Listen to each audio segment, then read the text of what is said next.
Sean here with BaseMint Comics. It's Wednesday, December 10th, 2025. And normally this would be where Henry and I bike up to the shop, but today overnight we got a ton of snow. And then right as we were about to bike up to the shop, it switched over to kind of a like freezing rain. And while I would be fine riding that back tire would kick it right into the poor little guy's face. So there was none of that. So I'm sure everyone will be very disappointed that there's not 2 minutes right here of my kid. I'm sure that is the draw of this channel. It is for me. So normally I would do a like Tuesday night recap, but I didn't do that. If you watched the last episode of on the channel about how I went up north and visited a family member who, in a roundabout way, we figured out was also into comics, and he had a collection that he wanted to get rid of. There was a lot of it that I wanted to keep, so I'd reached out to a couple people who I knew were interested in taking a look at it. Guy came out yesterday, offered us more than we were hoping to get, and I was able to keep the things that I wanted to keep, which was really nice. So that all worked out. Everyone was happy. So you can't ask for anything more than that. And so when Hank and I were at the shop today, I quickly looked through the Avengers back issue and found another copy of 164, which is how this whole thing started if you watch the last issue. So I thought it would be funny to, there's no more comics in my relative's collection now, but I thought he should have this one. So I was going to slip the payment into this and ship it off to him. Thought that would be a nice thing to do. So, yeah, so now I will move on to talking about last week's books. Just a couple of them real quick to kind of go through. Doctor Strange #1. It was as much fun as I was kind of hoping it to be. Doctor Strange being the main sorcerer in Asgard right now is a blast. And has been pretty good so far. Issue #1 was a nice, you didn't need to read the Doctor Strange of Asgard tie-in, although it was good for One World Under Doom. But this was pretty fun, and I'm glad that I'm picking it up and looking forward to more. Amazing X-Men #3. I still contest that this is the only one of the Age of Revelation titles that was needed, and even this 3-issue one, this is a lot of my argument with like newer comics, is that like this whole storyline could have been done like 2 issues, and it could have just been in this book, and all would have been right with the world, and there wouldn't have been 52 needless tie-ins that nobody really wanted to read or enjoyed. I don't know. I mean, I'm not talking to anybody about them personally, but I'm sure they're not blowing the doors off of anything. A book that I am obviously loving, and I've talked about ad nauseum, is Fantastic Four #732. Most of these have been one and dones where you could kind of just, pop in and out. And I imagine that you wouldn't pop out once you pop in, because it's that good. Like, Ryan North is crushing it, and art's great, and it's just a wonderful Fantastic Four book. Sue is crushing it, and this ends with a very interesting setup for what is happening in this arc, and so I cannot recommend this book enough. Let's see. 2 weeks ago, I think I picked up Infernal Hulk #1, kind of on a whim, maybe a little bit of FOMO, and picked up the last 2 issues of that run in Incredible Hulk to see if that would help kind of like bridge that gap, and kind of was like, it was good, but I don't necessarily know if it was for me. And so last week, I wound up picking up Hulk Smash Everything, which I didn't pre-order it. I wasn't intending to. I have like a run of Hulk, which I have actually never read before.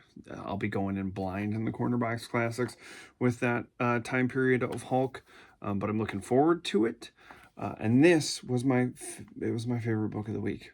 I was so happy that I picked it up, and I was like, I think I'm going to put whatever comic book dollars I have that would have gone to Infernal Hulk into this. Art was fantastic. It was a super fun and funny story. Yeah, art is just, art is really good in this one. It was a lot of fun. I liked the fact that the Thing versus the Marvel Universe one that they did earlier in the year was a one and done. But this one ends, spoilers, for a book that came out a week ago, with Hulk winding up like on an island or in a time period. Yeah, I think he gets blasted. Fighting dinosaurs. So that is the setup for the next issue, is like Hulk is, and I believe a meteor is hurtling towards the Earth, and Hulk is down there fighting dinosaurs. And I was like, you know what? That's right up my alley. I'm all for that. So those were the books that I really dug from last week.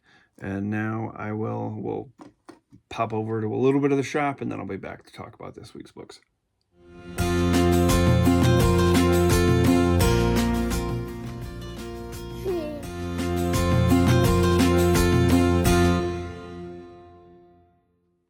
All right, so this week, books that I picked up, went crazy and bought a bunch of variants of Absolute Batman to get the first appearance of Absolute Joker. I'm just kidding. I bought none of that. I picked up the End 2099 #1. I've said it before a million times that if you give me multiversal stories with weird team-ups and you slap X-Men characters on the cover, I'm going to buy it. I've got a thing, and they know how to get me. I've read some of the more recent 2099 stuff, so I won't be completely lost.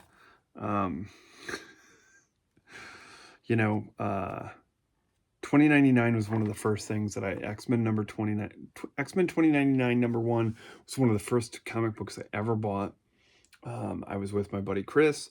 We were up north, and his mom was a big, she'd go to flea markets a lot. And there was a big one out there, and it's a great place to find comics, is flea markets.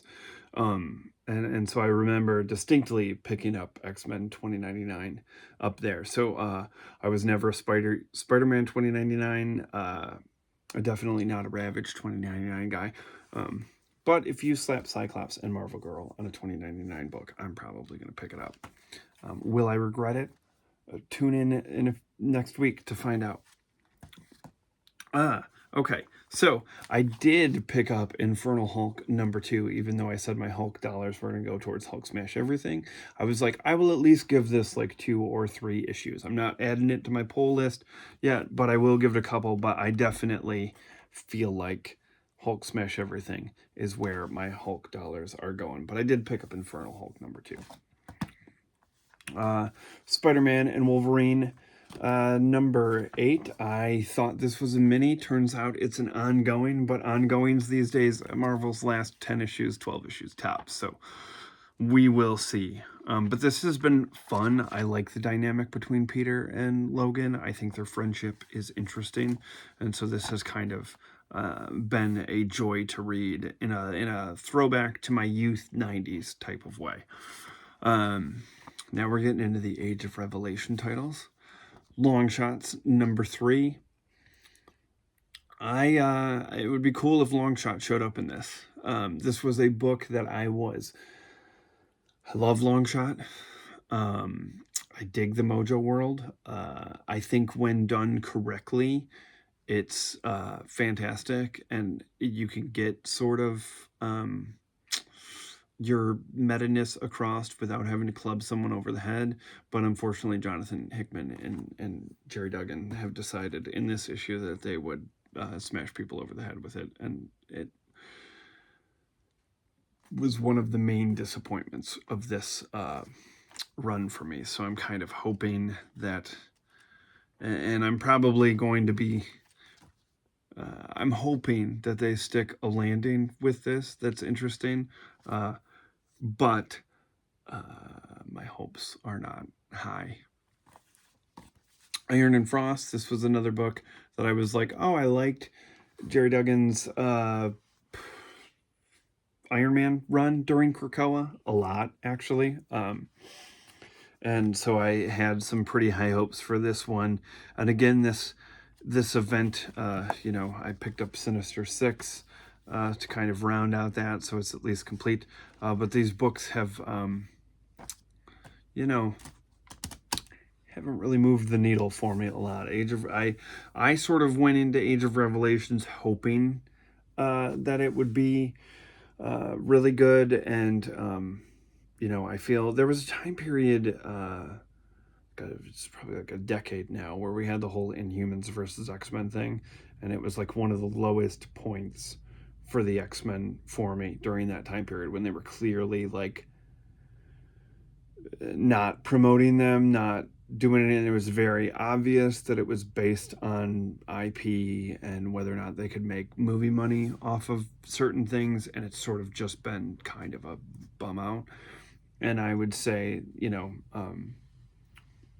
that since that time period, this is the lowest I feel being an X fan. And it, like, I get no joy. I'm not like a negative person when it comes to comics, even like some of the worst comics, you know, like I'm like, you know, I'm not really a dude that likes to like hammer home negativity. I just rather not speak on it than like rage against, you know, like they're out there doing it, good for them, but it's just sort of not the X-Men that I want. And I just feel like it's kind of been rudderless since Krakoa. And I say since Krakoa, knowing that it was also rudderless during part of Krakoa, that like, that shouldn't have been, that shouldn't have gone on for as long as it did. And they kneecapped themselves by allowing it to. And then sort of like I said, my hope for this, the Age of Revelation, which could have, like, honestly could have just been done in 3 issues in like a Days of Future Past way, is like Cyclops needed to go into the future, the other Cyclops needed to go into the past. He needed to recognize that a fractured X-Men will always fail. That's it. That's what the message needed to be to get us out of this.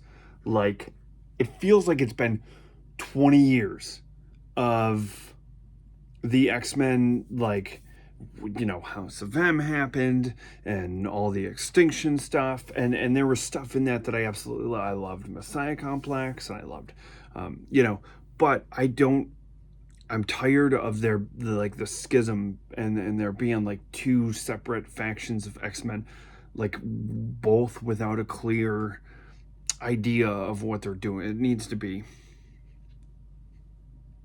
put it back together. Let's do something. Like, I know there are X-Men fans out there who are like, if they go back to school, it's like, it's a big part of it, man. You know, I don't know. And you can have a team that's off kind of but this, like, why are Rogue and Cyclops even mad at each other? Like, it's, I don't know. Anyways, picked up Unbreakable X-Men because, you know, I'm the problem. So, you know, looking forward to what comes next, and hopefully, like I said, hopefully the X-Men are, there's a book called X-Men United, so I'm like, man, I really hope that they recognize that, like, nope, we need to be, you know, and I want them to fight threats again, like, not each other. I just want them to, like, it's like when Astonishing X-Men came out, and they were like, we gotta show them that we're super, yeah, I just want them to be superheroes again. Like, that's all I want. I just want the X-Men to be superheroes again. So, fingers crossed. Amazing Spider-Man. This has been a blast. Like, I have super enjoyed Spidey in Space. Number 981, man. We're 19 issues away from 1,000 issues of Amazing Spider-Man. Yeah, Joe Kelly's run has been a ton of fun. Pepe Larraz is on art, I believe, unless there's like another dude with his last name. Yep, Pepe Larraz is on art, so you know that's going to be great. So yeah, I am thoroughly enjoying Joe Kelly's run on Amazing Spider-Man. I picked up some back issues. I picked up Incredible Hulk number 327 because, like I said, my Hulk run starts with Peter David, so I'm getting a little bit of stuff kind of leading up to that. Because when I was going through the collection, there were a couple issues of Hulk in there that were like John Byrne written and drawn, and I was like, oh, I'm gonna keep these, and so I was like, oh, I should fill in that gap because it's super close to the Peter David run. So I was like, I should fill in that gap. So then I have a complete run of every X-Men title.